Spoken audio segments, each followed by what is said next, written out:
लाल किले से भाषण के दौरान प्रधानमंत्री नरेंद्र मोदी ने तो सारी मर्यादाएं ही पार कर दी। आपको बता दें कि भारत के इतिहास में ऐसा पहली बार हुआ कि कोई प्रधानमंत्री लाल किले से खड़ा होकर झूठ बोलता है और वो भी सुप्रीम कोर्ट पर बोलता है।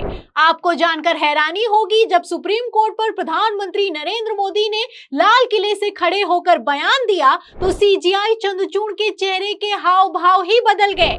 और इसके बाद बवाल तो तब मच गया जब सीजीआई चंद्रचूड़ ने लाल किले से निकलते ही जवाब दिया है, और ऐसा तगड़ा जवाब दिया है कि सबकी बोलती बंद हो गई है। तो सीजीआई चंद्रचूड़ ने ऐसा क्या कह दिया है कि बयान वायरल हो रहा है। आपको बयान सुनाएंगे, लेकिन उसके पहले प्रधानमंत्री नरेंद्र मोदी ने लाल किले पर खड़े होकर सुप्रीम कोर्ट को लेकर ऐसा क्या कह दिया, बयान सुनिए। यूनिफॉर्म सिविल कोड को लेकर जो चर्चा की है, अनेक बार आदेश दिए हैं, क्योंकि देश का एक बहुत बड़ा वर्ग मानता है और उसमें सच्चाई भी है कि जिस सिविल कोड को हम लेकर के जी रहे हैं वो सिविल कोड सचमुच में तो एक प्रकार का कम्युनल सिविल कोड है, भेदभाव करने वाला सिविल कोड है। ऐसे सिविल कोड से जब संविधान के 75 वर्ष मना रहे हैं और संविधान की भावना भी जो हमें कहती है करने के लिए, देश की सुप्रीम कोर्ट भी हमें कहती है करने के लिए,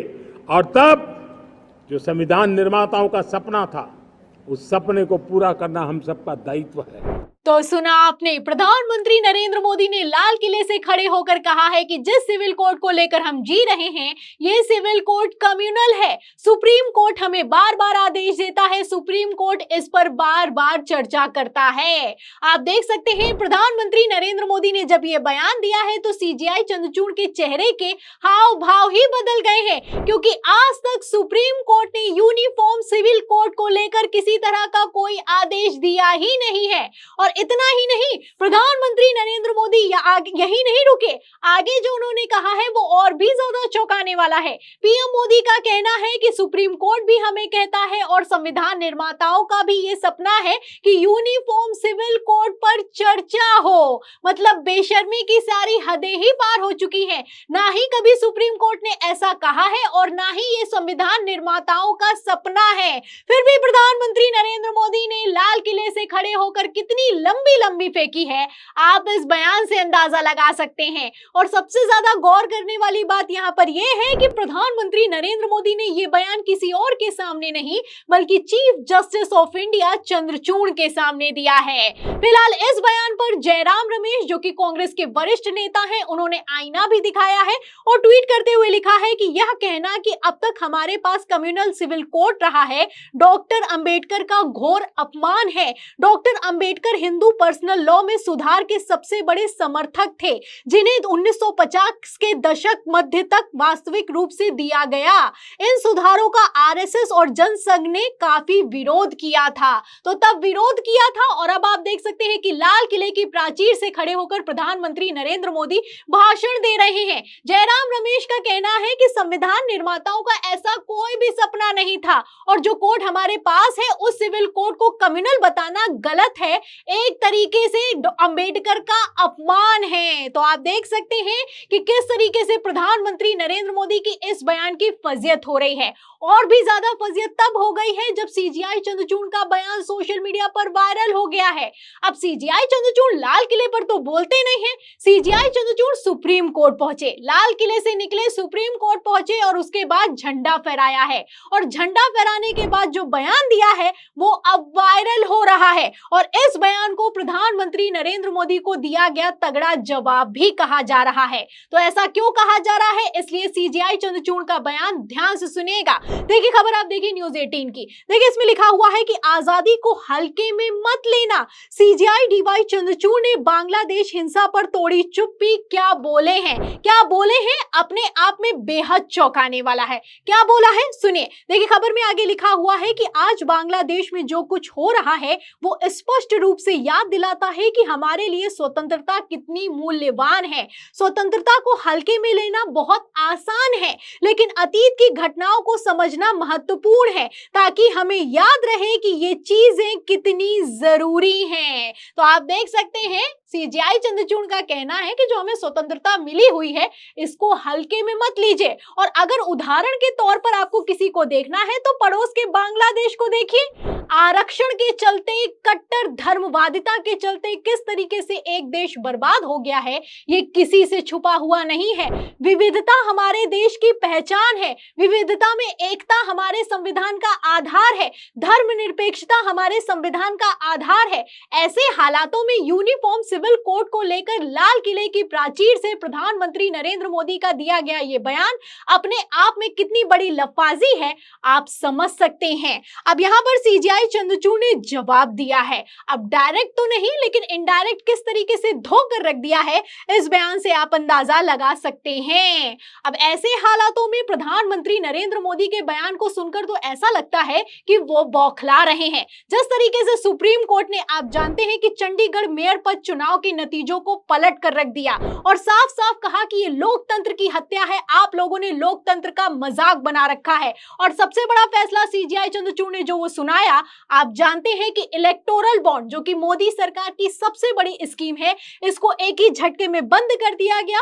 और सिर्फ बंद नहीं किया गया, कहा गया कि यह असंवैधानिक है, एक तरीके से भ्रष्टाचार है।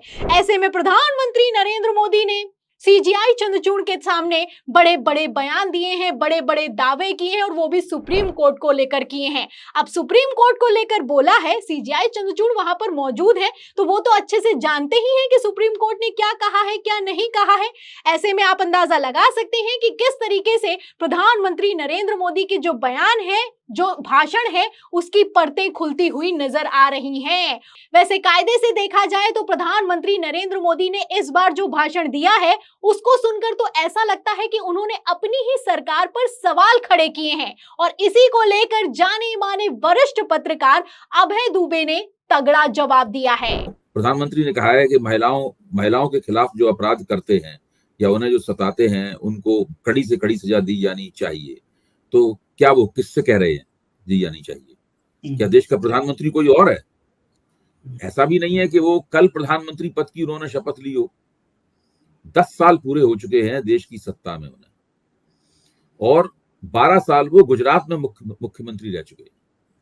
यानी 22 साल से लगातार जो व्यक्ति सत्ता में है वो व्यक्ति कह रहा है कि ऐसा किया जाना चाहिए, वैसा किया जाना चाहिए, महिलाओं के खिलाफ जबरदस्त कड़ी से कड़ी सजा दी जानी चाहिए, फांसी भी लटका देना चाहिए।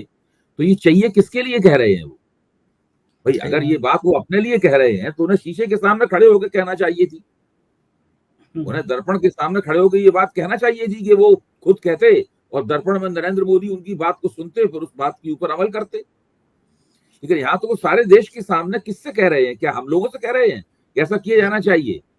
किससे कह रहे हैं? मतलब वो बात ये कितनी अजीब सी बात है। आप जरा इस बात को सोचिए।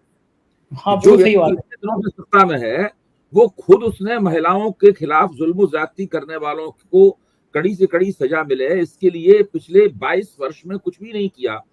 और पिछले 10 वर्ष में तो वो देश का सबसे बड़ा सत्ताधारी है, उनसे ताकतवर व्यक्ति तो इस देश में कोई है नहीं। तो सुना आपने, अभय दुबे का कहना है कि प्रधानमंत्री नरेंद्र मोदी ने इस बार जो भी कहा है उसको सुनकर तो ऐसा लगता है कि अपनी ही सरकार पर सवाल खड़े कर रहे हैं। कहना है कि महिलाओं को सुरक्षा मिलनी चाहिए, भ्रष्टाचारियों पर सख्त से सख्त एक्शन होना चाहिए, न्याय व्यवस्था में सुधार होना चाहिए, ये होना चाहिए, वो होना चाहिए। वैसे होना तो बहुत कुछ चाहिए, लेकिन पिछले 10 साल से जब आप प्रधानमंत्री की कुर्सी पर बैठे हैं तो आपने क्या किया है? सवाल तो इस बात का खड़ा होता है। दावे ऐसे किए जा रहे हैं, बयान तो ऐसा दिया जा रहा है जैसे कि प्रधानमंत्री नरेंद्र मोदी ने पहली बार कुर्सी संभाली हो और पहली बार लाल किले की प्राचीर से खड़े होकर भाषण दिया हो। पिछले 10 साल से प्रधानमंत्री बनकर बैठे हुए हैं। किस तरीके से देश में महंगाई से लेकर बेरोजगारी ने कमर तोड़ रखी है, ये किसी से छुपा हुआ नहीं है। मुद्दों पर बात हो नहीं रही और राजनीति पर पर राजनीति की जा रही है, वो भी लाल किले से की जा रही है, जिस भाषण को पूरी दुनिया सुनती है। तो 2024 के बाद आप देख सकते हैं कि प्रधानमंत्री नरेंद्र मोदी का हाल कितना खराब हो चुका है। इस बार टेलीप्रॉम्प्टर का इस्तेमाल तो नहीं किया है, लेकिन फिर भी जो भाषण दिया है वो अपने आप में कितना ज्यादा शर्मनाक है, आप अंदाजा लगा सकते हैं। तो फिलहाल इस भाषण पर आप 10 में से पीएम मोदी को कितने नंबर देंगे, हमें कमेंट बॉक्स में जरूर लिखिए। वीडियो को ज्यादा से ज्यादा शेयर करें, हमारे चैनल को लाइक करें, सब्सक्राइब करें, ज्वाइन करें। फिर मिलते हैं अगली खबर के साथ, तब तक के लिए धन्यवाद।